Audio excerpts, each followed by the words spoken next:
Every 66 seconds, another senior in this country is told they have dementia. By the time this video ends, 20 more families will have heard those words, and for some of them, the cause was never their age. It was a bottle sitting on the bathroom shelf that they were promised was safe. I'm Dr. William. After 15 years of practice, I've watched this exact picture play out more times than I can count. Someone who was sharp their whole life starts losing the thread. Names, appointments, the drive home they've made 1,000 times, and everyone around them calls it getting old. It wasn't. It was a medication. One almost nobody thinks to question, because a doctor prescribed it and a pharmacy filled it. Here is what the newer research keeps showing. One ordinary everyday class of drug can pull your memory and your learning down hard inside a single year, and most people taking it have no idea it is happening. Today, I am walking you through the 9 medications most closely tied to rapid memory loss. Count it down from the ones that get quietly overlooked to the one I consider the most destructive of all. Watch for number 3. It is handed to millions of seniors for something that sounds completely harmless, and it may be shrinking the memory centers of your brain right now without a single warning sign. Before we start, tell me in the comments how old you are and which medications you take every day. I read them, and the age of this audience shapes what I cover next. Let's start at number 9, and don't let the low spot on the list fool you, because this one is sitting in almost every medicine cabinet in America. Number 9 is diphenhydramine. You know it by its drugstore name, Benadryl. It is the little pink pill people reach for to fall asleep, to calm an allergy, or to take the edge off a cold.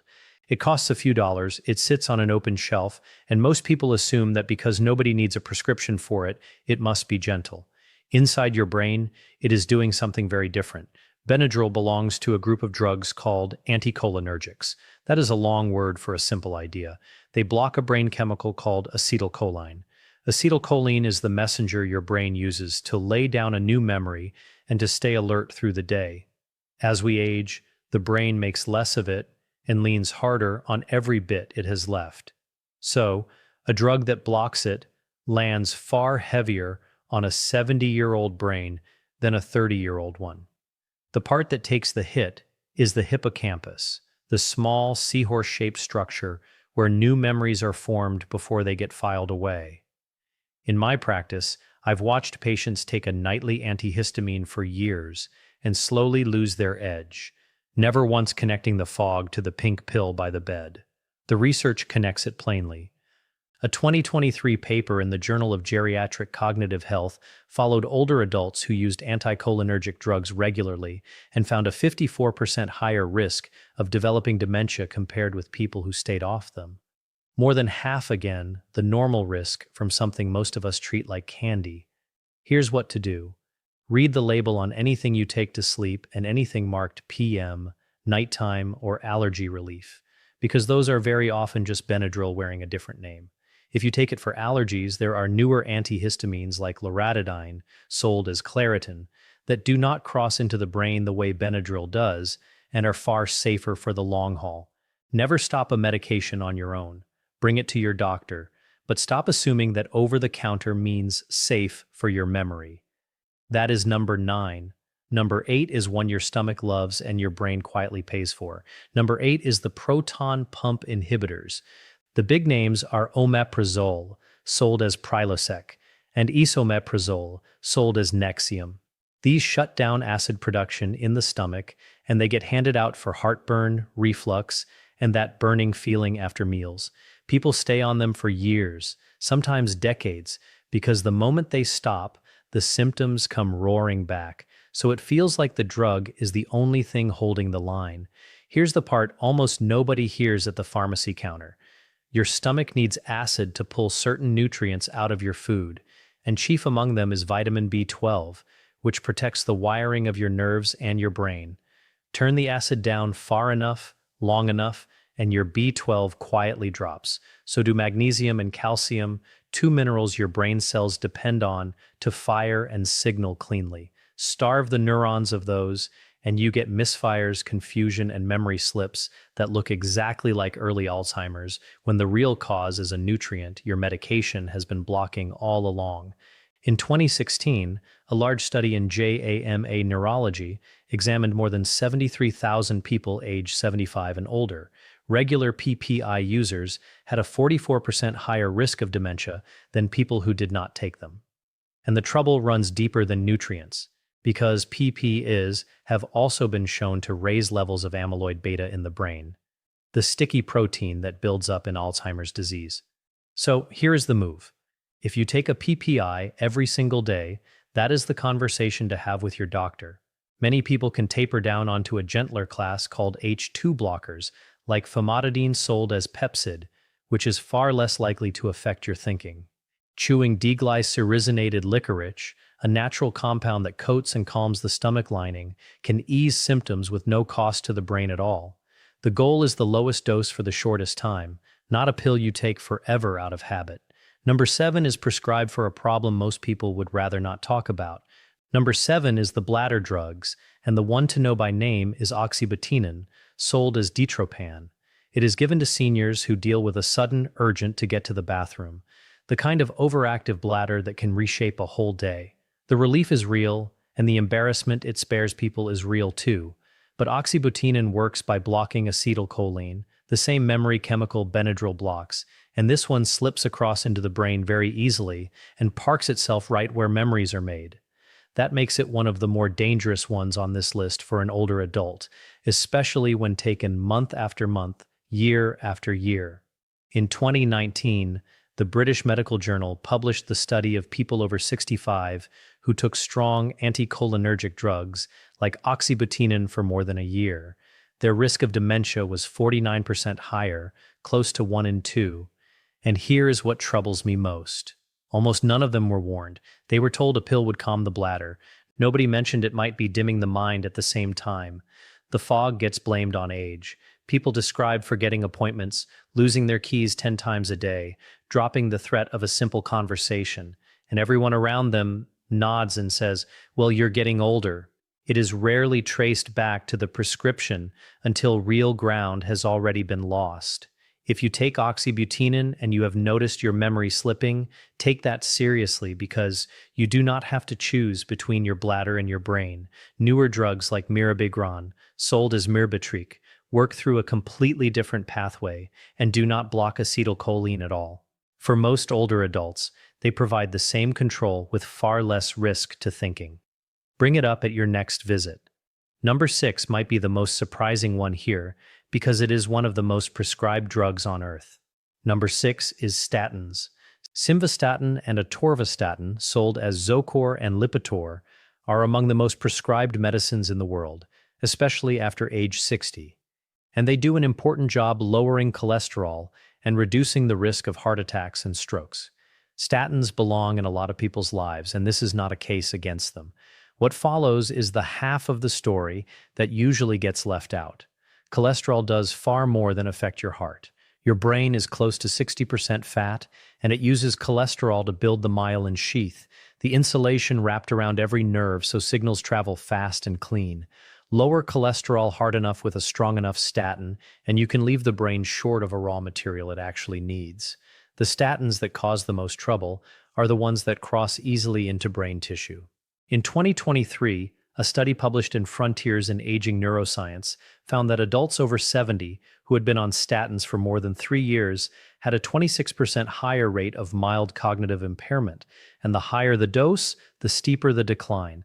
Some patients describe frightening blanks, a familiar name gone, a conversation they had just finished erased, a route they had driven for 20 years suddenly unfamiliar.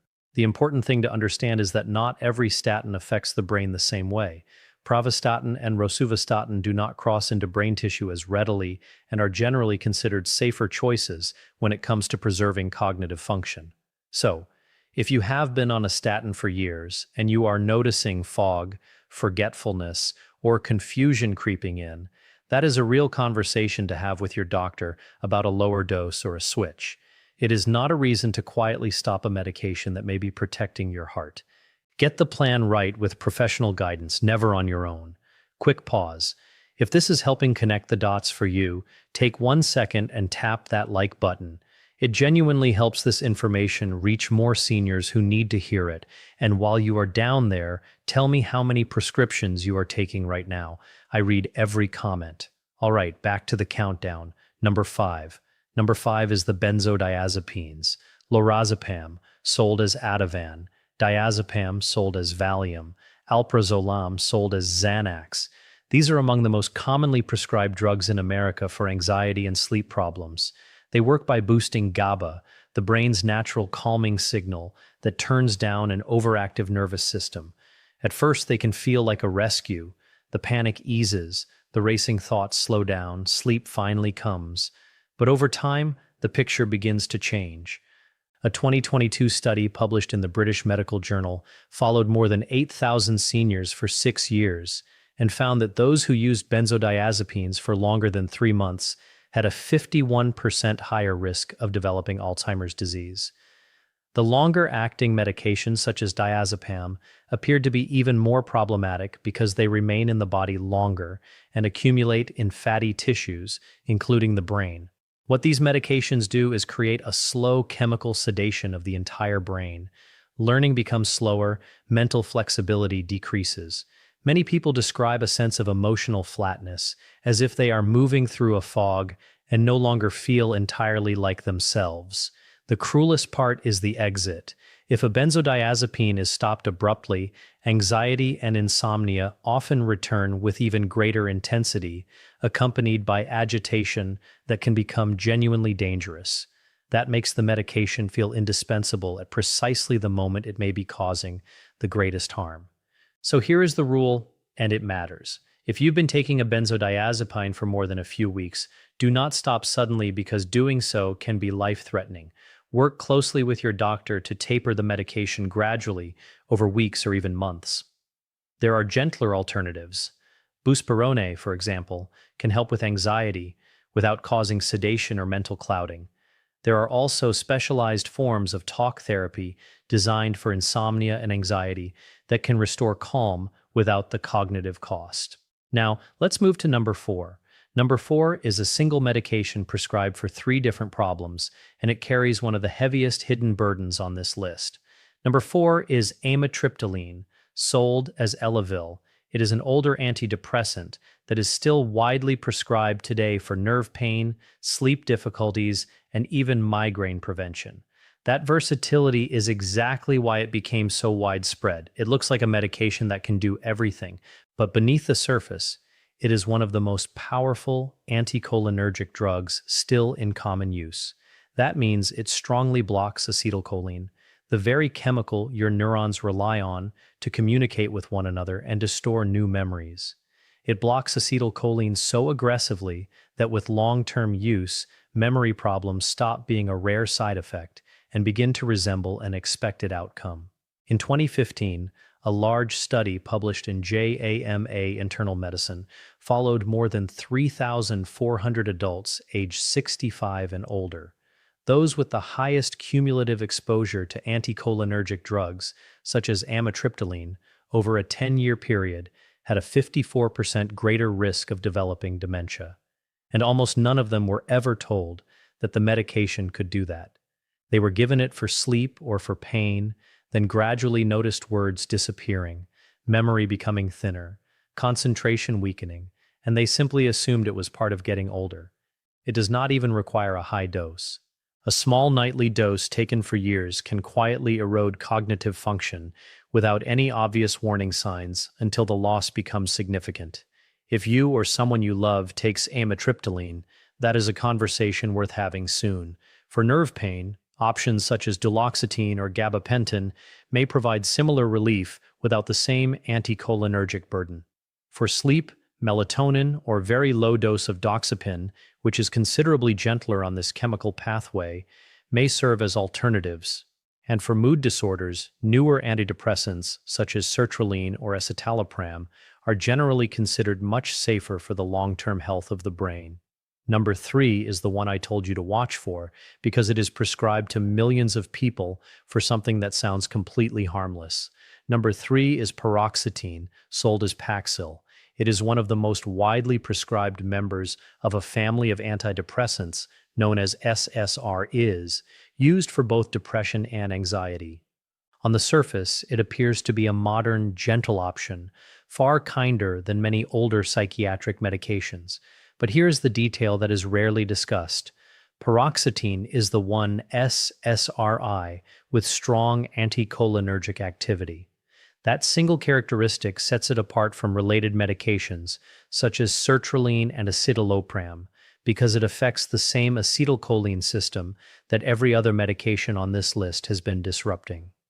In 2021, a large review published in Frontiers in Psychiatry examined older adults taking different SSRIs and found that paroxetine users demonstrated measurable declines in short-term memory, word recall, and attention within the first 12 months.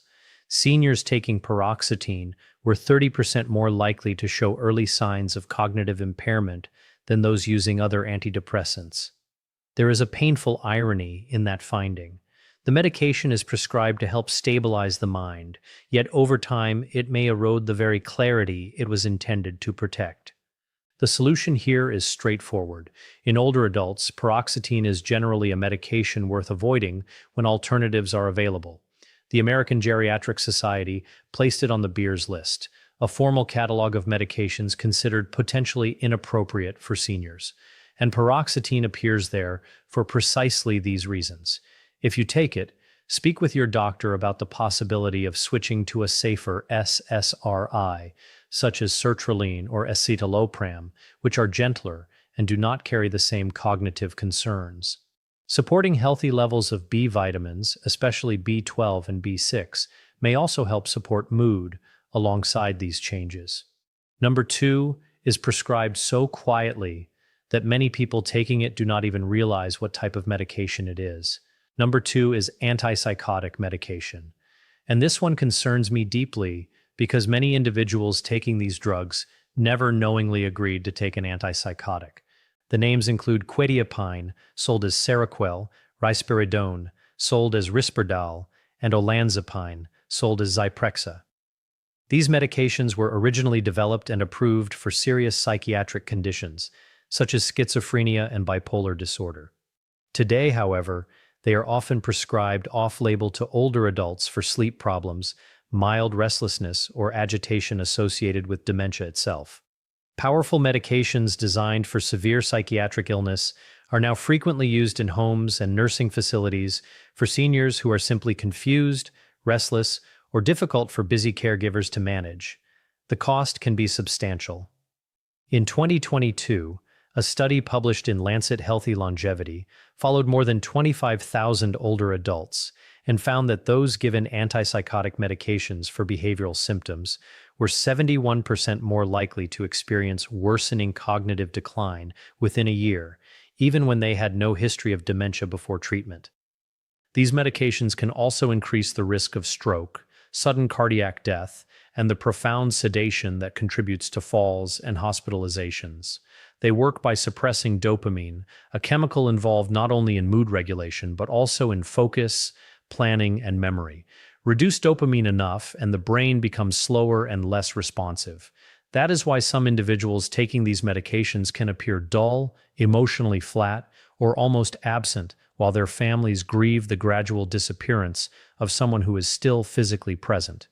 If you or a loved one is taking one of these medications, the first step is to ask the prescribing physician a direct question. Why was this medication started? And is it truly necessary, or is it being used primarily for convenience? Many behavioral symptoms can often be improved without medication at all through consistent daily routines, reduced noise and overstimulation, treatment of hidden pain, and better management of sleep and lighting. When medication is genuinely required, the lowest effective dose for the shortest possible duration helps reduce harm. Far too often, families are never informed about what these medications can do to the brain. They watch a decline they believe is simply aging when the true cause may be chemical. Now we arrive at number 1. Number 1 is not a single medication at all, and it may be the biggest hidden driver behind every story I have discussed today. Number 1 is anticholinergic polypharmacy. It is the danger almost nobody talks about, and it may be one of the leading causes of medication-induced memory loss in older adults. You were probably expecting one final villain, one single worst pill. The reality is more subtle. The greatest danger often comes from the slow accumulation of multiple anticholinergic medications taken together while nobody calculates the total burden. Polypharmacy simply means taking many medications simultaneously. Anticholinergic burden refers to the combined effect of all of those medications blocking the same memory-related chemical at the same time. Imagine a very common scenario. A senior takes Benadryl every night for sleep, oxybutynin every day for bladder control, and amitriptyline for nerve pain. Individually, each medication may produce only a small and barely noticeable effect. Together, however, those effects compound, and the burden on the brain rises rapidly. In 2022, a study published in Age and Aging tracked more than 280,000 older adults and found that those with the highest anticholinergic burden had a 120% higher risk of dementia within 10 years, more than double the risk, and the overwhelming majority had no idea they were taking anticholinergic medications at all. No one had ever explained it to them. When acetylcholine is blocked from several directions simultaneously, the brain does not simply slow down. Neurons can begin to weaken from underuse, connections may shrink, and the brain can settle into a quiet, underpowered state that looks remarkably similar to Alzheimer's disease during cognitive testing. Here is the hopeful part, and it is the reason I made this video. Medication-induced cognitive decline is often reversible when it is identified early. Reduce the burden, and many people regain clarity, energy, and memory within weeks or months. The brain is far more resilient than many people realize, but only when the source of harm is removed. The solution does not require a miracle. It requires a careful medication review. Sit down with your doctor or pharmacist and review every prescription medication, every over-the-counter product, and every supplement you take. Add up the total anticholinergic burden. Simple scoring tools are available to help identify that risk. Once the problematic medications are identified, unnecessary drugs can be reduced or discontinued under medical supervision. Safer alternatives can be introduced, and the brain can be given an opportunity to recover. This may be the most preventable threat to the aging brain on this entire list, and that is exactly why it holds the #1 position. Now, I want to hear from you. Of these 9 medications, which ones are currently in your medicine cabinet? Have you noticed brain fog or increasing forgetfulness after starting a new medication? Tell me in the comments below and tell me that you will ask for a medication review this week. Your answer might be the very thing that helps the next person who reads it. And before you go, there is one more place your body hides its warnings. Your medicine cabinet is one place, your hands are another. Your fingernails can reveal warning signs involving your kidneys, your blood, and even your nervous system years before other symptoms appear. Most people never learn what to look for. That is the topic of the next video. I will show you the 4 nail signs worth checking tonight. I'm Dr. William. Stay sharp and I will see you there.